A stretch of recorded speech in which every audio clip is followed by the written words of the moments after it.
time to begin construction on the Enterprise.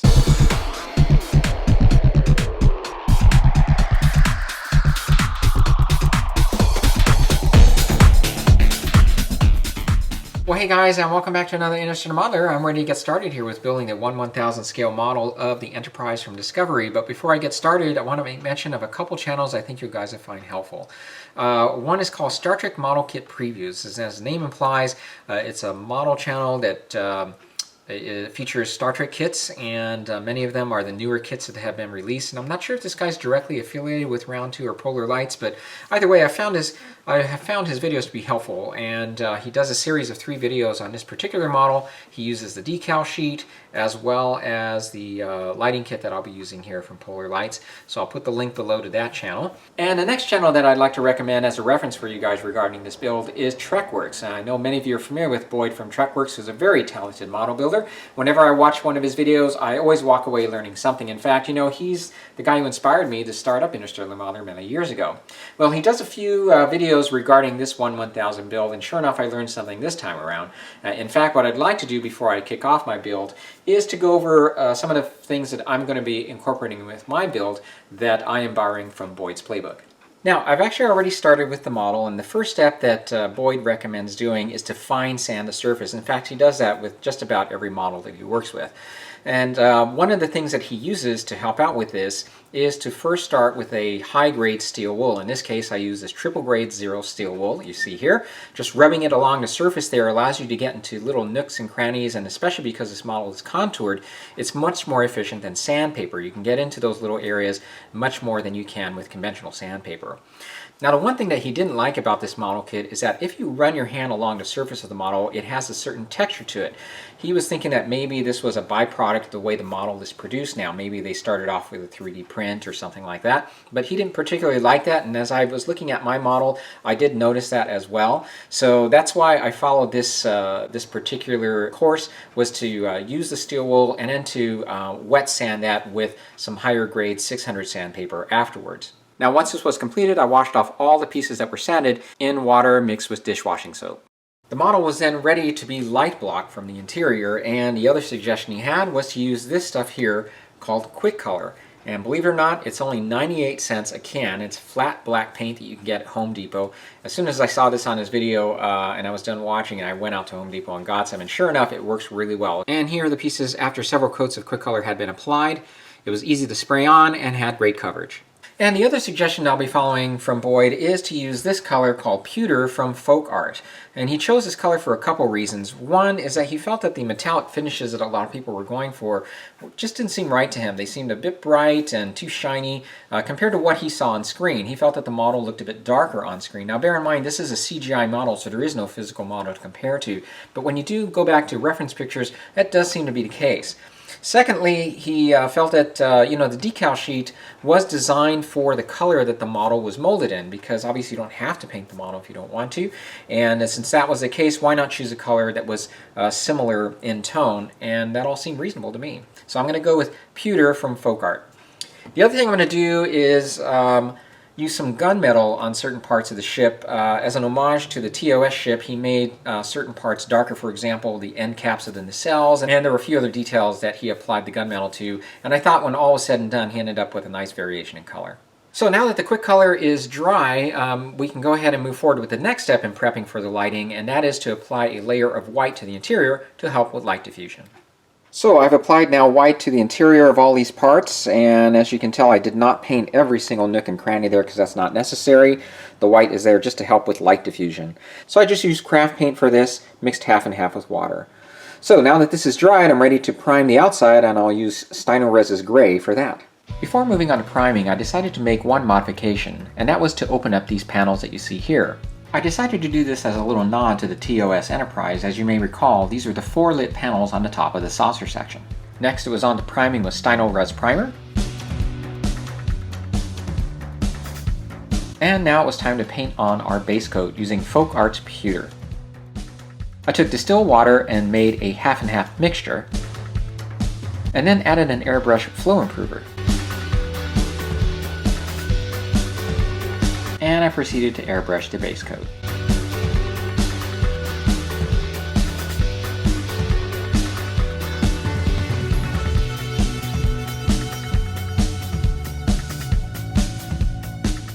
Okay, well I have to say I'm very pleased with the way everything turned out here. The paint was easy to apply and ended up with a very smooth finish, and I really do like the color. I think it's a good call. So I'm going to give this a bit more time to dry, just be sure everything is all set, and then it is time to move on to the lighting. Alright, so I did a couple things in preparation for lighting. The first thing I did was to fill in these little panels that I opened up. As you can see here, I just taped them off and filled them in with canopy glue. On the opposite side, I placed a clear piece of styrene. So I'm going to give this some time to dry. I thought they would dry clear, but it looks like they're drying white here, so we'll see how that turns out. But we don't have to work with that just yet.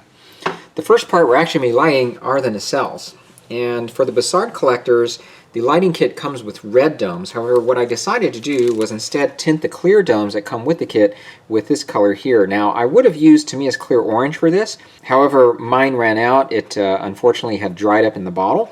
So I attained this color by mixing Tamiya's yellow and red together. I'm not sure how this compares to the orange directly had I just applied the clear Tamiya orange, but I really do like the way this color turned out. The effect that I'm going for now is what we see on the box, and that's this effect here with this sort of yellowish color for the dome and a reddish color for the blades that we're turning around. The parts that represent those blades are these here, and I tinted the detailing there with Tamiya's clear red. And I tested this out briefly. When you shine the white light that comes with the lighting kit through this and through the orange dome, it actually looks very similar to that effect. And I'll show you that shortly. The chillers that are going to be filling in these grills right here, the chiller grills are tinted blue already with the lighting kit, so we'll be using that. And there are a few other little windows here that come with the lighting kit we'll be using as well. Now, I did want to point out before I move forward here, as we install these windows, what's interesting is that the model does come embossed with these number designations here, so that it ensures that you're getting the correct part in each of these places, which I think is nice. Alright, so the first thing we're going to do is slide the motor into the housing, and it slides all the way back. And you can see how the piece is molded to fit the motor in place there. Now the next thing you do is you slide the LEDs into the housing in front of the motor here. And it's keyed so that there's a little slot here, there's a little opening for this piece there that it slides onto. Now, I did have to sand a little bit of the circuit board just at the very edges there because it seemed a little large. Once I did, I was able to slide it into place, and it's pretty secure. And the next step now is to slide our fan blades through here and onto this tube. There's going to be a little glue needed here now because we have to secure the post to the tube here, and we have to be sure we don't get any glue on this part because we need it to freely rotate. And then this piece here is going to glue onto our motor. This little slot will accommodate the little post on the motor, and so we have to put a dab of super glue into that slot.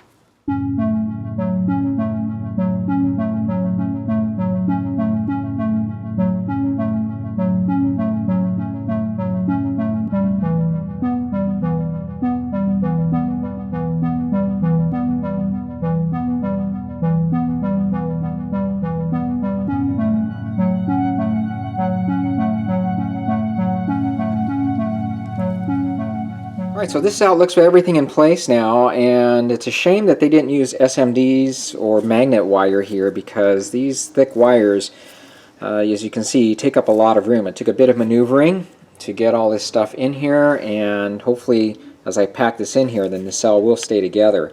I recommend gluing these in place first before feeding your motor. And one mishap that I did have, unfortunately, is I ended up accidentally disconnecting the lines to the motor as I was trying to get everything fitted together. Things did not fit as easily as they should, or at least as snug as they should, and as I was messing around with it, I accidentally disconnected the wires, so I had to break out my soldering wire to hook those back in. So I'm going to put this together and let's hope everything works. So I did have the two halves glued together. Unfortunately, I completely forgot about the hot spots, because you'll definitely get hot spots here. So I had to take it apart again, and what I'm going to do to offset those spots is to put in some parchment paper. So I tested it out here with the first section, that's in place, so I'm going to go ahead and put it here in the back half, just by sliding it in like so. Well, this is about the best I can do then, and I'm a little disappointed with the way this turned out because you still have that hot spot Not quite as bad here in terms of light distribution, but you do see some panels, at least these two here, not getting quite enough lighting, so it's a bit uneven. But unfortunately, this is a downside to this lighting kit. It would have been better to use strip lighting all on top for even illumination. But I'm going to leave it as it is and move on to the next nacelle. Alright, well, the nacelles are put together, and I wish I could provide a trick with how to slip that Bussard collector on as you're putting the two halves together. I found that difficult to do, but it was just a matter of fiddling with it, and I was just so afraid I was going to scratch it or crack them, but they turned out okay, so everything is done with that, thank goodness. So what I have left are the end caps, which I have to work on light blocking, and then we'll move on to the primary hull and secondary hull. And those should hopefully be a lot easier. Well, obviously this is not the funnest part of model building. Whenever you have to deal with seams, it's just one of those things you have to do, but it's always tedious. And I thought I would try dealing with these seams in two ways. The seam that we're working with here, of course, where the two halves come together for the nacelles. So the seams luckily aren't too heavy because the pieces do fit tightly together. But unfortunately, I can't tell you that you can do this without having to use putty. At least I'm not going to be able to do that. I did this in one of two ways. First was with putty, and that worked as expected. The other, I just wanted to see what would happen if I just used liquid cement and tried to weld the plastic together at the seam and just sand it from there. Unfortunately, there are some areas where the seam is just too heavy for that to hide it, and I think if I keep at it, I'm just going to end up sanding down some of the detailing there. So I did sand this through, and it actually should be helpful because now the seam is a lot less visible, so I'm not going to have to apply as much putty as I did the first go around. So if you're not lighting this ship, this would be an easy assembly for sure. But what is a hindrance here, or at least I found them to be so, are these thick wires. The wires have to be fed through this strut here, and it is a challenge to get these two parts to stay together. I finally did get everything set, and so I have to give this more time to dry, but that does mean that there are more seams to address along the front of the strut for sure. So a little more work to do with these nacelles.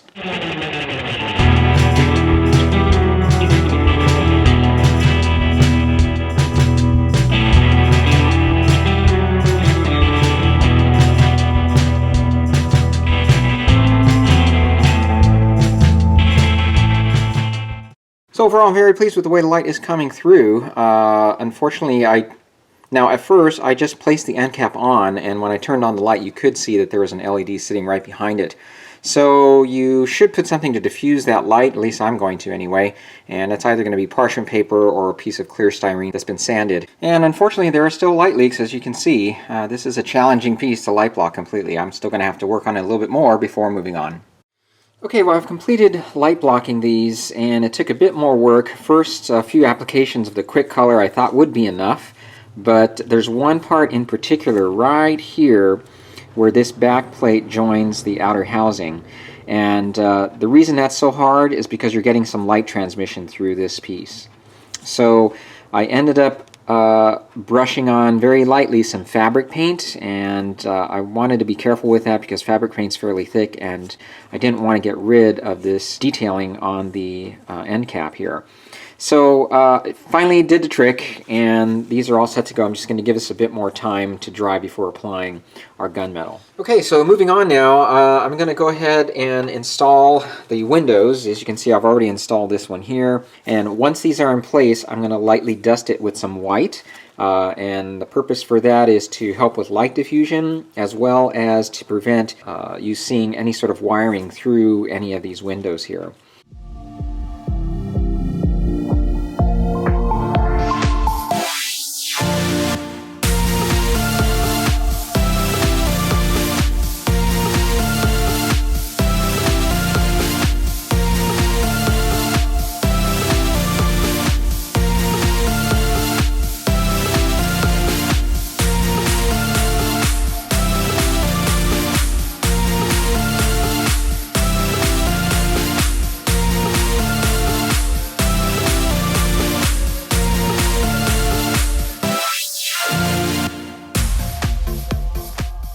So while these pieces are drying, I thought I would make a quick note. There are some areas on this model and on the CGI model where light is shining onto the surface of the hull. One area that's obvious is this one here. In fact, they provide this little window that is lit, and you're hoping that you're going to get that sort of light shining down onto the registry. Unfortunately, it's difficult to do that. Simply by the way the model is built and the way this plastic is angled, it is a difficult thing to try to get the light to shine down in that particular manner. And I'm glad that I watched Boyd's build on this, because he did address this issue, and he tried to do that by opening this up a little bit, and no matter how hard he tried, he just couldn't get it to look right.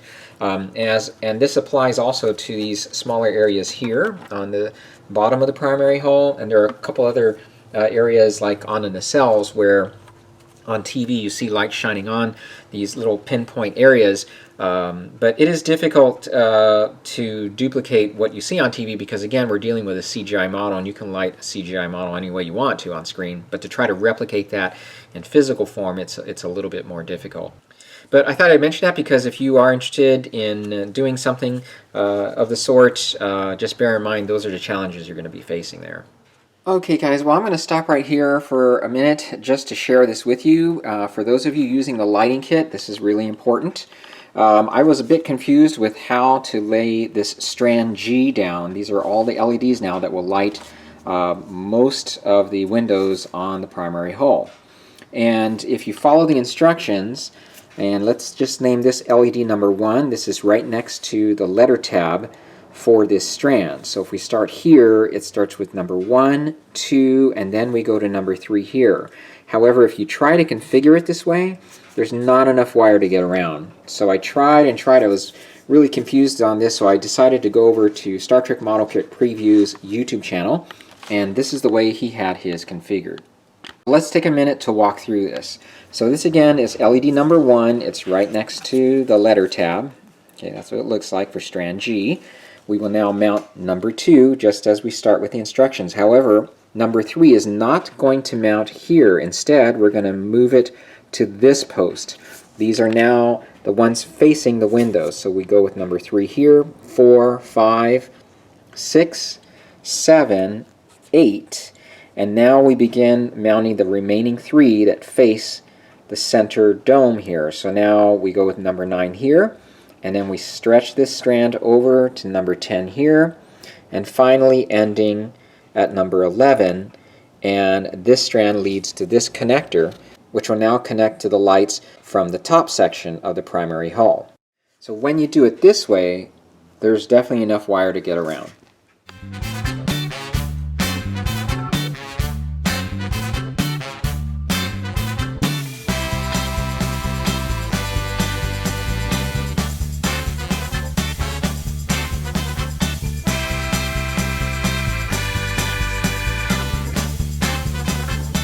Okay, so this is how it ended up looking, and I did some tidying up here by applying a bit more super glue along the way here, just to keep the wires down and out of the way.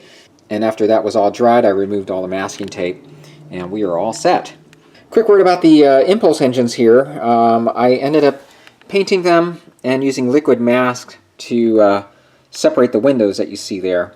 And after it was dried, I just peeled them off, as you can see in this video here. And then to diffuse the light, I ended up gluing in some parchment paper there.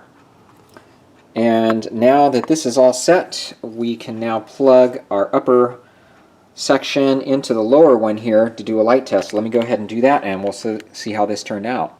Okay, this is how the upper part of the primary hull is looking.